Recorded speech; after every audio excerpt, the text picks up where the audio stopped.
Tell us how you write, Salman. Are you very disciplined? Yeah. Do you have a very set schedule?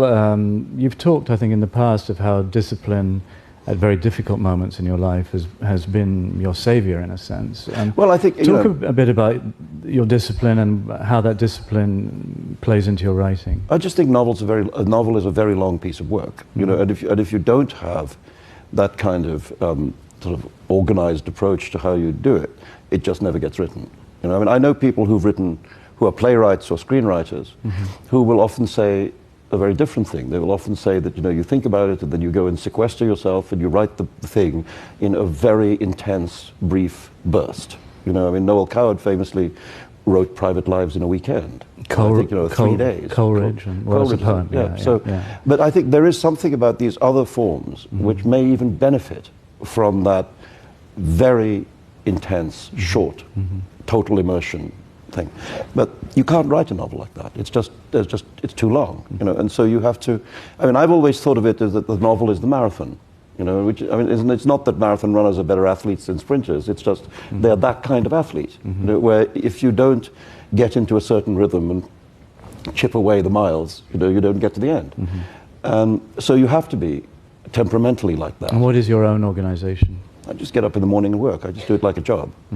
And I think I was helped by the fact that when I was a kid... 7 days a week? When I'm really into it, I do like to do... I do like to stay in the rhythm. 8 hours a day? No, I do sometimes. I mean, I do allow myself to have, you know, brunch on Sunday and things like that. But I don't like to completely come out of it. You know, because I think that question of the rhythm, you know, that's what gets you through. And then near the final stages of a novel, I get very difficult to be with. Why? Because it's just, you know, work, sleep. Like because that. you see the end. Well, also it's final draft, and then I'm doing it 18 hours a day, you know, and then collapsing, and then getting up and doing some more. And it's fun. It's the most fun, but it's not fun to be around. There was one passage, if I may just take a moment to read. I thought it was so marvelous that I was just curious how, you know, a passage like this, how you know, how it sort of comes to you. It's near the beginning, and it's introducing Akbar, who is the great emperor of this Mughal empire, where the yellow-haired traveller from the west finds himself.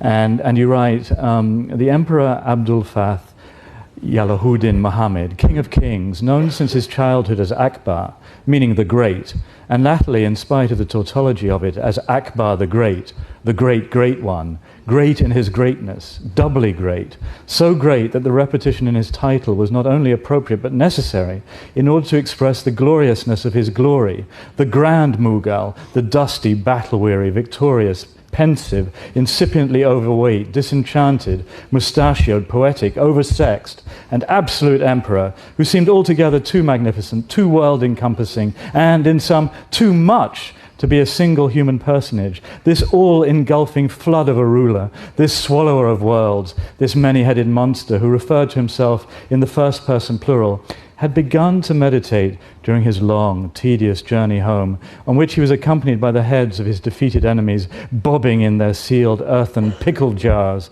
about the disturbing possibilities of the first-person singular, the I. How did you write that? You know, one of the funny things that I've learned as I've, you know, got older is that the stuff that you write that people like most is also the stuff that you write that people like least. The same sentences.